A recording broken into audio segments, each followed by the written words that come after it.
IPL இந்த சீசனில் RCB அணி பிளே ஆஃப் சுற்றுக்கு தகுதி பெற்று மீண்டும் ஒரு முறை கோப்பை வெல்லாமல் வெளியேறியது.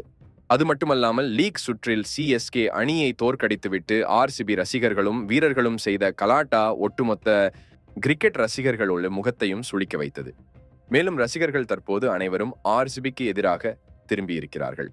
சிஎஸ்கேவை தோற்கடித்து ஆர்சிபி செய்த ரகளைக்கு பதிலளிக்கும் விதமாக ஆர்சிபி எலிமினேட்டர் போட்டியில் ராஜஸ்தானுடன் தோற்றத்தை அடுத்து ஒட்டுமொத்த ரசிகர்களும் கிண்டல் செய்து வருகிறார்கள்.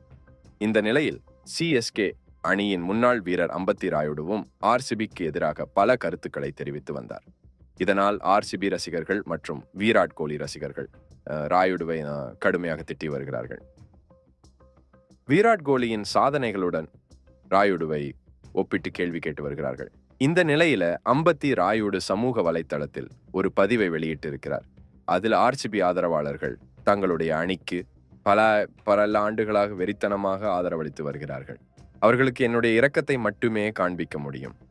கோப்பையை வெல்ல வேண்டும் என்ற வெறி உங்களுக்கு இருப்பது போல் அணி நிர்வாகத்திற்கும் அணியை வழிநடத்துபவர்களுக்கும் இருந்திருந்தால் நிச்சயம் ஆர்சிபி அணி வெற்றி பெற்றிருக்கும். ஆனால் ஆர்சிபி அணியில் உள்ள வீரர்களின் தனிப்பட்ட சாதனைகளை மட்டுமே முக்கியமாக தெரிகிறது.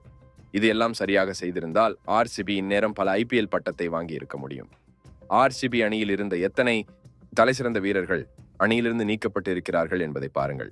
தனிப்பட்ட சாதனைகளை விட அணிதான் முக்கியம் என்று நினைக்கும் வீரர்களை மீண்டும் திரும்பிக் கொண்டு வர உங்கள் அணி நிர்வாகத்தை நீங்கள் வற்புறுத்துங்கள். வரும் மெகா ஏலத்தை சரியாக பயன்படுத்தி கொண்டு ஆர்சிபி அணி புதிய அத்தியாயத்தை தொடங்க வேண்டும் என்று ராயுடு கூறியிருக்கிறார்.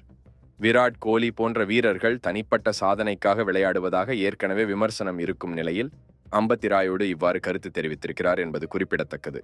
விராட் கோலி மறைமுகமாக குற்றம் சாட்டியுள்ளார் என ஆர்சிபி ரசிகர்கள் மீண்டும் கடுப்பில் உள்ளனர். கிரிக்கெட் செய்திகளை உடனுக்குடன் அறிந்து கொள்ள நியூஸ் கிரிக் சேனலை சப்ஸ்கிரைப் செய்து பாருங்கள். நன்றி, வணக்கம்.